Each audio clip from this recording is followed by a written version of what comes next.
This is the Marvel Rivals Iceberg. With Season 4 dropping, I figured this would be a perfect time to do some reminiscing on some stuff from the past in Marvel Rivals. This Iceberg isn't perfect. There's probably a lot missing. I just found it on Reddit. So, and also I'm pretty sure it's kind of old as well. I think this Iceberg was made 2 months ago. So like if there's stuff missing that's like really recent, that's probably why. But I just searched up Marvel Rivals Iceberg and this is what I found, and I decided to make a video on it. So if there's a better Iceberg out there, you guys can link it to me and I could do a video on that. But anyway, let's get into it.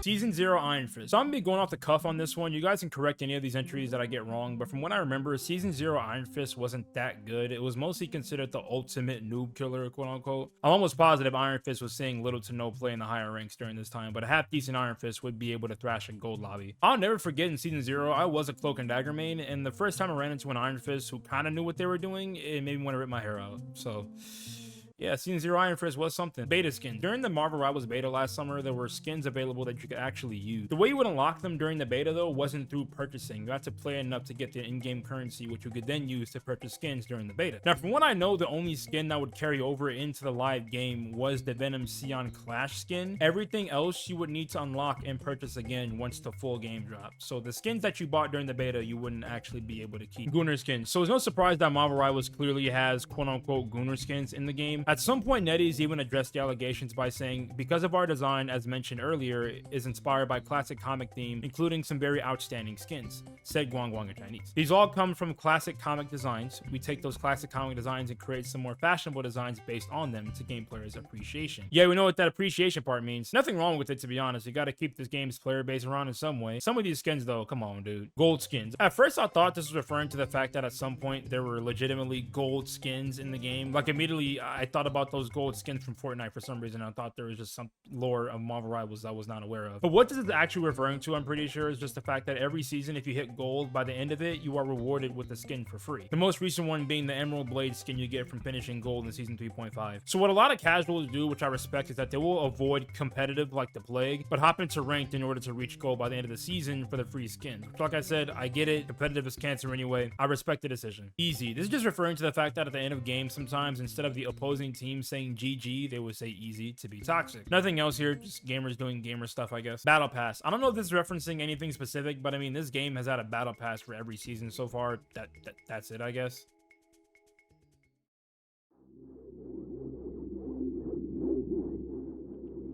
Hybrid characters. This one is talking about the certain hybrid characters in the game that can more or less toe the line between two different roles. So for example, Mr. Fantastic is a hybrid between a tank and a DPS. Ultron is literally a DPS masquerading as a support. Let's keep it a bean. Iron Fist more or less because now his meditation skill heals his team and he has a solid amount of survivability. He can kind of toe that line as well. Some people even suggest that this game should introduce some type of hybrid category, period. And instead of just Vanguard, Duelist, Strategist, you can have in-between roles like Strategist, Duelist, Strategist, Vanguard, Duelist, Vanguard, etc. Y'all get the point.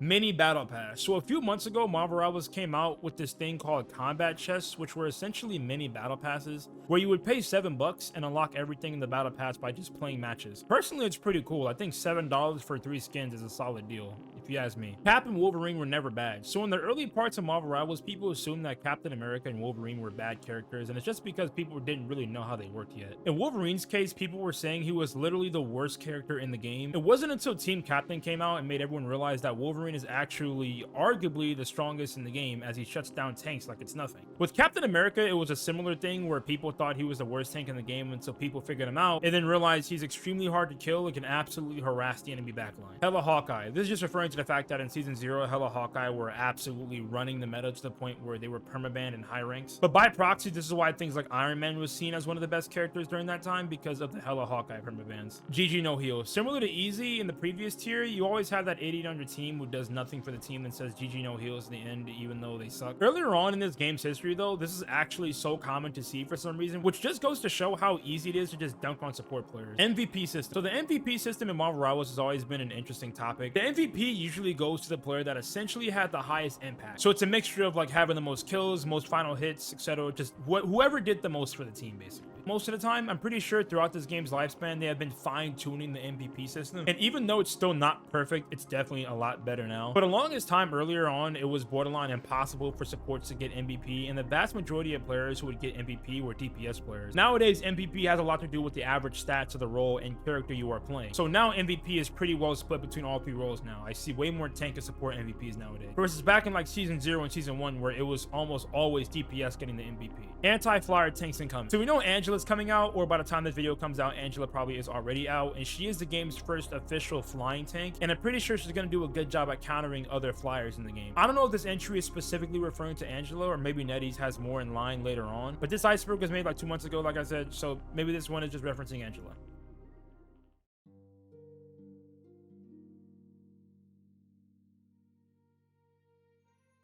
6 bans in the future. I'm pretty sure this is just referring to the fact that at some point the game is going to have to go from 4 bans to 6 bans in total, because there's going to be a new character every month. So yeah, at some point they probably will have to increase the amount of bans in ranked matches, and I can definitely see this happening. Luna Snow is an industry plant. This one is kind of funny, but I could see this being real, not gonna lie. So I found this Reddit post about how Luna Snow could potentially be an industry plant. The reasoning behind it is as follows. Luna Snow obviously has the best ultimate in the game. Her clap ability heals herself. She heals if she hits a snowball. She gets extra health, and her damage and healing are buffed. Meanwhile, other characters like Mantis or Adam Warlock consistently get shafted. So the theory is that the game is trying to make her popular on purpose so people will listen to her music, so Marvel Rivals can get that streaming money. While this is really funny, and it's no coincidence that Luna Snow does seem to be favored a lot more compared to other support characters in the game, this guy responded to the original Reddit thread by stating that Danny Koo is an exec at Marvel Games and one of the leads for Rivals. Danny Koo is also one of the leading designers for the Luna Snow character, so naturally there will be more favoritism towards that character. Personally, this right here is the more likely reason. Ultron heal buff Season 3. This one I'm not 100% sure on. I went back and looked at the Season 3 patch notes for Ultron, and it says that he technically got nerfed. His dynamic flight acceleration effect time got reduced from 8 to 6 seconds, and his firewall thing also got nerfed a little bit as well. I found this Reddit post from Malicious Arios. Given how Ultron's dash works and that the cooldown begins as soon as the speed boost is over, doesn't this mean he actually got buffed? Since the speed boost runs out faster than he gets the initial dash plus bonus health back a lot quicker than before, because they didn't adjust the cooldown. The bonus health nerf is honestly so minuscule that it might as well not be a nerf. So as far as I can tell, Ultron actually got a net buff instead of a nerf. Now, I'm not an Ultron player, so you guys can let me know if this is right or not, or what actually happened to him in Season 3,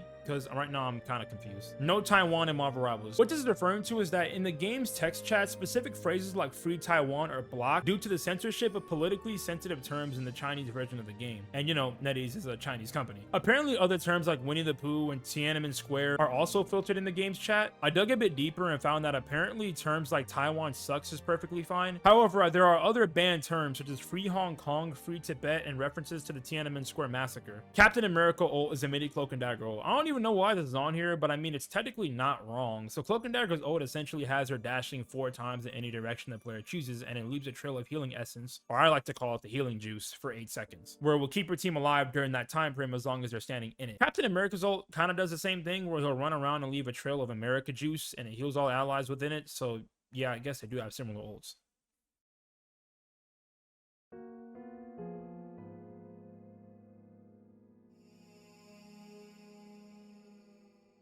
Ultron originally released for Season 0. So apparently Ultron was originally planned to be released in Season 0 of Marvel Rivals, but instead he was delayed. Instead of Ultron, he ended up being replaced by Iron Fist and Cloak and Dagger. His initial release got pushed back all the way to May 30th of this year instead. As to why, here's what I found out. So Ultron was planned for Season 0, but of course got replaced by Cloak and Dagger and Iron Fist. The reason being is that 1, the devs wanted to release the game with a larger pool of characters to choose from. 2, with Ultron being a hybrid between a strategist and a duelist, the devs kind of speculated that the concept might be a little too complex that early on into the game, which would then lead to balancing issues. And 3, delaying Ultron gave him time to build up an in-game storyline around him, so his inclusion actually makes sense. Spider-Man and Scarlet Witch overhated. I guess this is just referring to the fact that Spider-Man and Scarlet Witch are overhated. Spider-Man mostly because a lot of people just don't like Necro, and of course, you know, rage bait Spider-Man is a thing. And Scarlet Witch just because she sucks and is really easy to play. I'm assuming. I really don't see much Scarlet Witch hate anymore, but I guess, whatever. Cloak and Dagger originally released for season 2. I mean, I guess it's just the opposite of the Ultron entry, where because Ultron was the one who originally got delayed and released in season 2 instead of Cloak and Dagger, and Cloak and Dagger got added in season 0. I guess it's just saying that if Ultron was added in season 0, then Cloak and Dagger wouldn't have came out until season 2, which, yeah, I guess this is kind of implied. I don't know why this is even on here. 60% Cloak and Dagger mains toxic. This one is kind of funny, but it's the idea that like 60% of the player base are Cloak and Dagger mains and they are all toxic a lot of the time. It's ironic because Cloak and Dagger is like the easiest character to play in the game that also gives the most value, but it's also still the easiest character in the game, and I swear a lot of times they have the most to say in the lobby. I'm not saying all you guys, but some of y'all do need to calm down.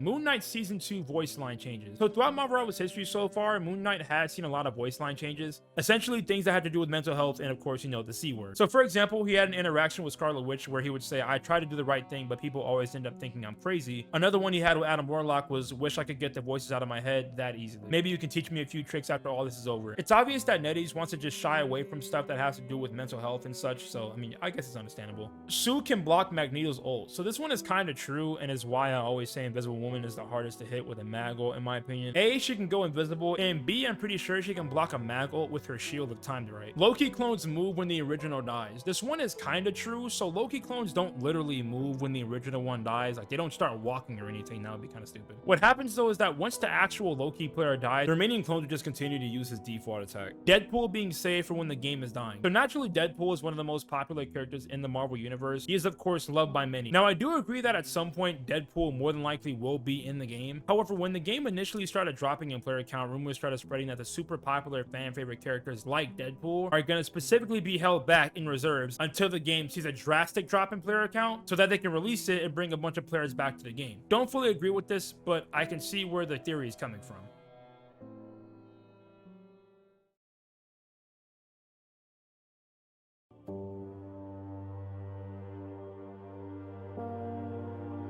Die was never a problem. Everyone was just new in season 0. This one is just like exactly what it says. The idea that too many people were complaining about Die back then in season 0, and in reality, it was never good. People just didn't know how to counter it. Now, granted, yes, people didn't know how to counter Die back then, but we're almost a year into the game, and countering Die, while more people do know how to do it, it's still really annoying to deal with. But I don't necessarily disagree with this take. Blade delayed on purpose. This is a rumor that Blade was delayed on purpose. This comes from the fact that throughout the game's history, so far, we saw glimpses of Blade before his official release. So back in December of last year, Marvel Rivals was released with a data mine list of upcoming characters, and Blade was one of them. Then in season 1 and 2, Blade appeared as a non-playable character on certain maps. So a lot of people speculated that he was going to come out in season 3, but instead came out in 3.5. While I guess I could see why people would think this was like done on purpose, as some people believe that this was a strategic move to manipulate the meta. This was nothing more than the devs just building hype for the character before it comes out, honestly. Black Panther moans for every move.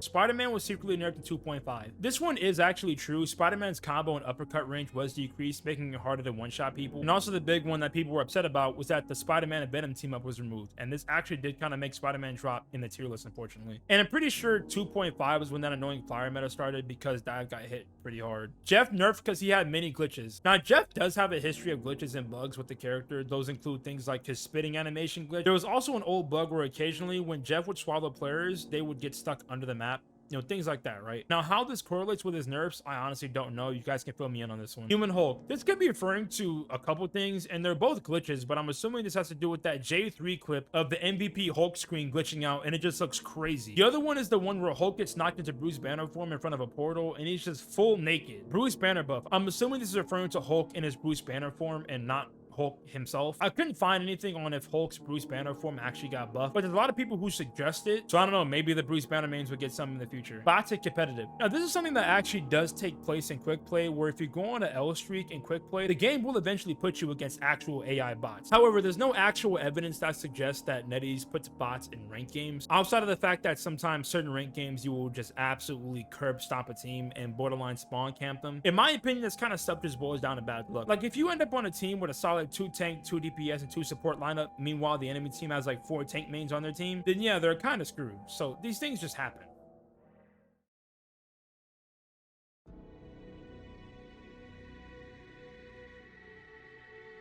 When your character dies, a variant spawns in. This is the idea that in Marvel Rivals, when your character dies, the characters aren't actually killed but defeated. And when you respawn and get back into the fight, that is simply just another version of that hero that joins the fight. This feeds into the whole multiverse concept in the Marvel universe, and there's even voice lines in the game that sort of hint at this idea. EOMM is real. The whole EOMM conversation is an entire video idea in of itself that I actually might make in the future if you guys want to see that. But essentially it's just the fact that people believe EOMM is this big boogeyman that is making players' matches feel horrible and is the reason why they are hard stuck in a rank. And while I'm not gonna flat out say it doesn't exist, I will say that EOMM is not the reason you are hard stuck plat, just suck. However, there is something in the matchmaking in this game that does make it feel absolutely horrible sometimes. I don't know what it is, you guys can let me know how you feel about it. But overall, EOMM is a touchy and controversial subject amongst the community that I truly believe people will never agree on. Chinese spyware conspiracy. So this is a rumor amongst the community that emerged in December of last year that involves NetEase using Chinese spyware to surveil players. There's a lot of evidence that does kind of support this. So for one, the anti-cheat that Marvel Rivals uses is a kernel level anti-cheat, or in other words, it operates at the highest level of privilege on your computer, allowing it to access all the software in your hardware, including your monitor. Now, seemingly this is in order to detect and block cheats from happening. And while it is very effective, it does raise a lot of privacy and security concerns. This, coupled with the lack of transparency regarding the anti-cheat, like the fact that the anti-cheat isn't even mentioned on the game's Steam page. And of course, NetEase being a Chinese company, people speculate that Marvel Rivals is simply a Chinese spyware game, where if you play it, you are giving the Chinese government the ability to spy on you, which at this point, I'm willing to believe anything. Thor buffed in Season 3.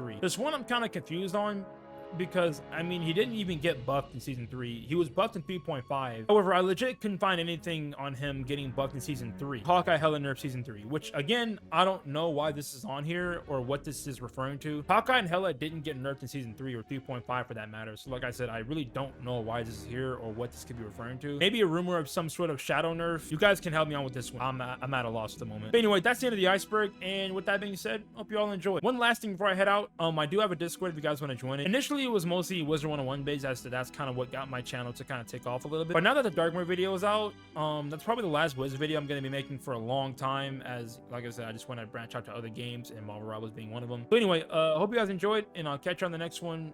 Take care.